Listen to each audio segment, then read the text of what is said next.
We're going back to Greece once more, and we'll be covering Hera and Zeus today. Two very interesting and very prominent figures of the Greek pantheon. Now, Hera is the queen of the Olympians, specifically the goddess of marriage, women, and family. And of course, she is the wife and sister of Zeus, born to the Titans Cronus and Rhea. Hera presides over marriage ceremonies and protects married women, but she also actively intervenes in mortal affairs to punish those who would threaten marital sanctity or displease her. Zeus's infidelity, as you might know, Zeus was very promiscuous, especially when looking at his numerous affairs with mortals and nymphs, would challenge Hera's role as the goddess of marriage and would spark her vengeance upon Zeus and all of his many wives throughout time. Now, whenever Hera would retaliate, her punishments would often take the form of things like curses or hardships or even just general divine interventions against Zeus, specifically his lovers and illegitimate children. Although she would rarely succeed in altering the cosmic order. Now, Hera's prominence reflects the importance of marriage and social stability in ancient Greek society, and her worship was particularly strong in regions like Argos and Samos.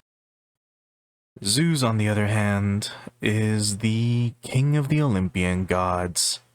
He's the ruler of the sky and thunder, and the central figure in the pantheon, born from the Titans Cronus and Rhea.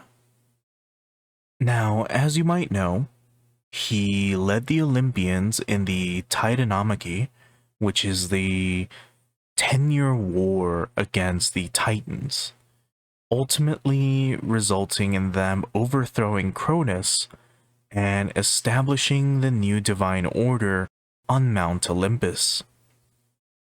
Zeus had many affairs and marriages, and his relationships with mortal women and goddesses provoked Hera's jealousy and wrath quite often.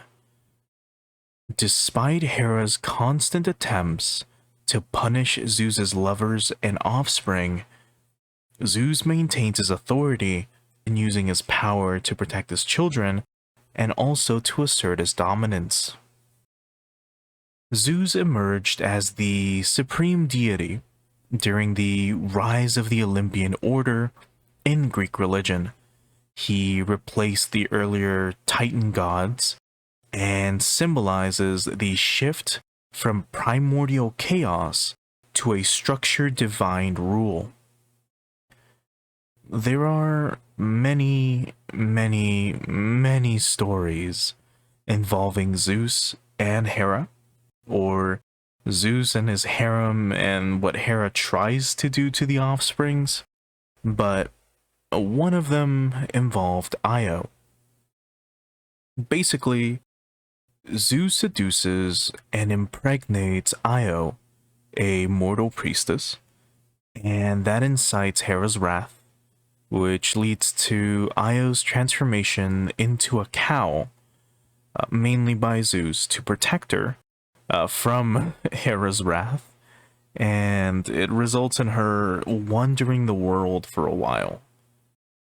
Eventually, Zeus undoes the curse and turns her back into a human, and when she does return to her human form, she gives birth to Epiphus, also known as Apis, who eventually became a king of Egypt. Which is, quite something. But right now we're only covering some of the general stuff about Zeus and Hera, but there is a ton more to cover actually. But I'll probably do a longer lesson covering just maybe one deity and providing an in-depth summary of what they did just for you. So hopefully you look forward to that.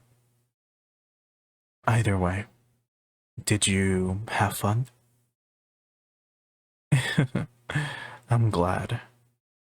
Next time I will have something special for you, so I hope you're eagerly awaiting it.